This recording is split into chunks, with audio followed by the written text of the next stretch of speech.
door and I'm filming. What's going on? You're not coming in. Fine. No, you're not coming. You need to come out then. You're not. Okay. What are you doing? You need to come out. What are you doing? Well, you're under arrest. About for what? About in the course of justice. What course of justice? Do not resist us. Do not resist us. Rely on it in court. Anything you say may be given evidence. Ow! My assistant, look. you're... Right, let go. Hands behind your back. Leave.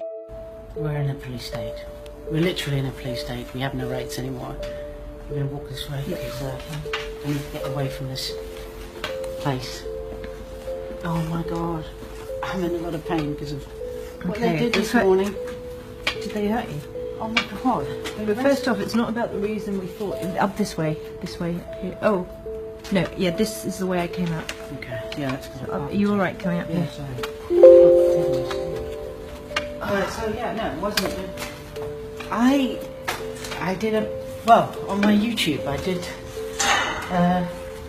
4 months ago. My encounter with a guy in the car park, and he accused me. Sorry, I said have a gay day. He accused me of homophobic hate crime. Homophobic hate crime. And he actually came at me. That's what Amy got done for. He came at me aggressively, right into my face. I asked him to stand back. He came forward and put his finger in my face, so I just had to push him back from me. And I got charged with assault. You haven't watched this. You haven't watched this. Can you get me a solicitor? Can you get me a solicitor? Can you just turn off Yes. your live Can you get me a Just solicitor? turn off your live feed, please. Yeah. Do you understand what this So can you explain it again? Suspicion following the breach of the peace. What does that mean? What does that mean? What does that mean, officer? What does that mean? What does that mean? What does that mean? What does that mean? I'm told that some of the police are doing Not at all, I've never said that. That's the information I've got. I'm inciting people. I'm inciting Through his people. video and How have I incited you people? hadn't. This is free speech. This is where we're at. You're not even allowed to. Look at this. Look how many people. Man, what you try and hide? Do you know when you do this? These are not working men. More people. Really sharp things are lights. Just let them do this. More people protect the election now than ever. This is ridiculous, lads. Do you feel right what you're doing it? I haven't said a word. In fact, someone laid their hand and assaulted me outside court. Yeah, Other people swore at me and threatened me. me about my mother, and here I am being arrested for saying nothing. I'm threatened to behead I've done me. nothing. You haven't said anything about What are they arresting you for, Tommy? Breach of the peace. Apparently, I'm inciting on my video. Can you please, George, get me a solicitor? Yeah, Because I'm on a suspended sentence, you see. So He has actually done nothing wrong. can sort anything like that. All it would take is for you to go through his video and see he's not. He's even said he's innocent until the proven guilty. Now, I've done a lot of podcasts in the last 6 months on the principles of English law, which I regard as being extremely important, which are being circumnavigated almost now on a weekly basis. Now, most of the principles of English law are governed by statute, but there are a couple which are governed by tradition. One is the great comment that was made in the 1930s that law should be that which is deemed to be fair by the man on the Clapham omnibus. Deemed to be fair, natural justice, if you will. And of course, the other one is not only must justice be done, justice must be seen to be done. Now, the thing that makes me worried about this Tommy Robinson business, and I've never met the fellow, and I don't know anything about the case, but that's the point. It appears he's been sent to prison for 13 months, and I don't know anything about the case. I don't know what the legal implications are. I don't know what the offence was. I don't know anything about it at all. All I know is what I've seen on social media. And it didn't look to me like he'd done anything wrong, but I don't know. I don't know. And neither do you. So what I'm suggesting is, what is really, really wrong is the judge actually closing down any press comment on this. So the country doesn't know whether Tommy Robinson deserves to go to prison or not. We don't know. How can we make our own judgment on whether justice has been seen to be done, or whether natural justice has been done? And moreover, there is a caveat, is there not, that we have had one man sent to prison for putting a piece of bacon outside a mosque. He was given a year's sentence. It was only about 3 weeks before he was murdered. And another one came a little bit after that, and it was only about a week before he was attacked. Now, what bothers me is, I think we all know, and a lot of my friends in both the police and the prison service tell me, that there are some prisons which are run by the inmates, a significant number of whom are natural enemies of Tommy Robinson, whether indeed he is safe or not. And I suspect that he isn't. All these things we don't know, all these things as citizens in a free society, we should be able to make our own judgments on. But we can't, because they've closed down any press freedom on this. I'm 68 years old, you know. I'm just wondering where this country's going. I'm honestly wondering where this country's going. Because it seems to me we're going back to sort of the East Germany of the Soviet Union. We need to have a conversation about free speech. Some viewers may find this offensive. That's the point. This guy who trades in the name of Count Dankula on YouTube, real name Mark Meechan, 30-year-old from Scotland, trained his girlfriend's dog, her pug, to do a Nazi salute, and took that even further, on the command of Sieg Heil and Gas the Jews. Those were his words that he used in this video, which went viral and got 3 million YouTube hits. Now, was it funny? Does he have the right to offend? Was it racist? Lawmakers yesterday declared not. They found him guilty of grossly offensive and racist behaviour, and he could face jail, which he is prepared to do. Now, in the context, because context is everything surely, in the context of that, his girlfriend's pug taking the mickey, was he actually advocating the Holocaust? Of course he was not. Now, Ricky Gervais, who is a great defender of free speech, has come out, and interestingly so has David Baddiel, the well-known Jewish comedian, saying he's got every right to be offensive. What's the problem? Now, Tommy Robinson, the former leader of the EDL, was in court defending him and interviewed him yesterday. Tommy Robinson was at the Speaker's Corner on Sunday, where he was attacked for reading out a speech on Speaker's Corner, which is the very bastion of freedom of speech, reading out a speech by Martin Salner, a political activist from the continent who's opposed to radical Islam, who was not allowed into the UK. Robinson read out his speech.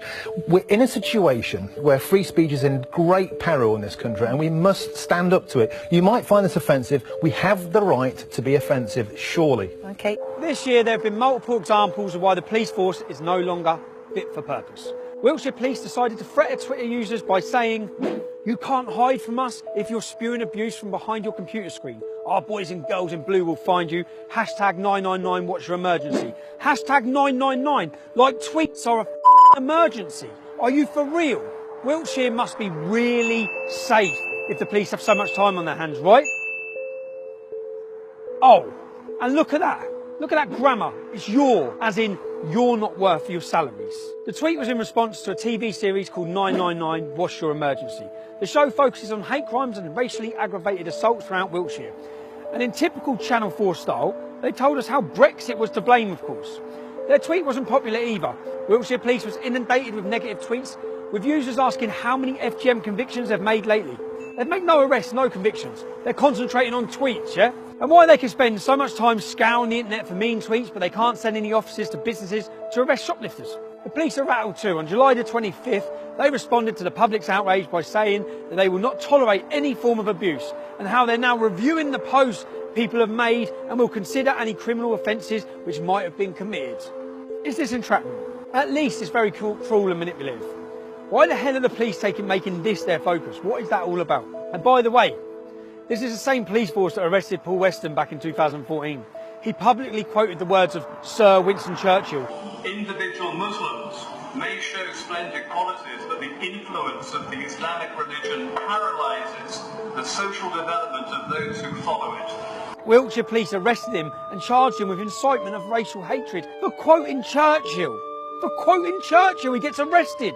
This is our police force. Police have been caught on camera mistreating a disabled 85-year-old woman at a peaceful fracking protest. Just get the chair here. Unbelievable. Unbelievable.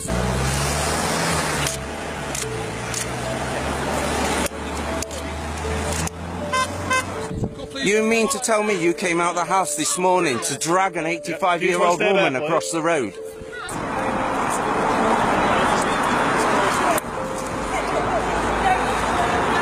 So there's no way that you could have an officer on her legs, lifting her legs up? You will next time, yeah. You will next time? You will next time you drag the 85-year-old, yeah. Police released a statement insisting no complaint has been received over the incident. However, the pensioner says her shoulders were bruised and she was so traumatized she says she's struggling to sleep ever since. There's also a big backlash online against the officers. An anti-fracking campaigner and member of Britain's Green Party hit out at the police brutality. Similar to the issue of police brutality in the USA, police must do their jobs to keep us safe. But was a disabled woman that much of a threat? Awful to see Anne being dragged like a rag doll over the road by police, but they will move her more carefully next time. Words fail. Put people in a uniform, give them some authority, cut them some slack, and you can quite easily create a monster. Police swoop in on garden party where song mocking the death of Osama bin Laden was played. This happened over in the UK. The Force helicopter and 10 officers were sent to a home in Hydean Road, Cherry Hinton, after a complaint from members of the public that the music was too loud and people were allegedly shouting anti-Islamic abuse. Initially, one officer was sent to the street at about 10 p.m. on Thursday, May 25th, but more arrived, and the Force helicopter was deployed when the officer called in for backup. Partygoers claim the officer took offense at the song mocking dead terrorist Osama bin Laden being played and called in reinforcements after pressing her panic button. The infamous Bin Laden song is a parody music video which uses the death of a terrorist as a reference for jokes about sex and the military. Mark Donovan, who was at the party, was furious and denied that anyone at the party had made racist comments. He said, "We were having a summer's evening in my neighbor's garden as we don't have one. We had our karaoke machine on, playing music through our phones from YouTube, which are all approved songs. It was about 10 p.m. and the music may have been a little loud, but it was before 11. Someone must have made a complaint and a police officer who attended our address at what time a song from YouTube called the Bin Laden song came on. The police officer said she took offense at the song and pressed her panic button on her body cam, and that's when about 10 police turned up and the police helicopter. They are now investigating this as a racist crime. It's ridiculous. A phone and a karaoke machine were seized. No arrests were made, and the investigation is ongoing." We're not out there to break any laws or anything. We abide by the law, and, there isn't any law against saying that them things are sins, There isn't any law against that.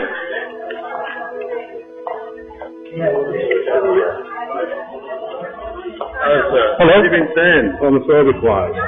Well, homophobia is hatred towards homosexuals. That's the definition of homophobia, but I'm not a homophobia.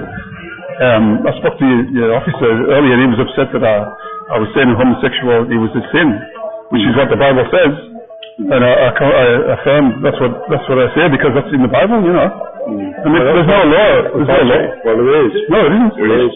Unfortunately, mate, to breach the second part. You're offending people. It actually isn't. So it's we wouldn't do that if it was against the law, Right. Lord Kerry, the guy who passed that law in the House of Parliament recently. There's a to a degree, but actually, I certainly didn't. And this gentleman, this is quite a while actually. I certainly never mentioned homosexuality. Yeah, we never said you are. The only time I mentioned it was when I was talking to this gentleman here. Yeah. When I was up on the step preaching, I didn't mention it then. But even so, it still is not against the law. There's a clause. It isn't. But what about we're pretty straight. You're under arrest for racially aggravated Section 5 public order offence. You don't have to say anything. Remain harming defence. If you don't mention one question, simply to let rely in court. If you do say maybe you need evidence. Fair enough.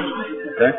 What do you think about 650 people this year being arrested in the United Kingdom for offensive online posting?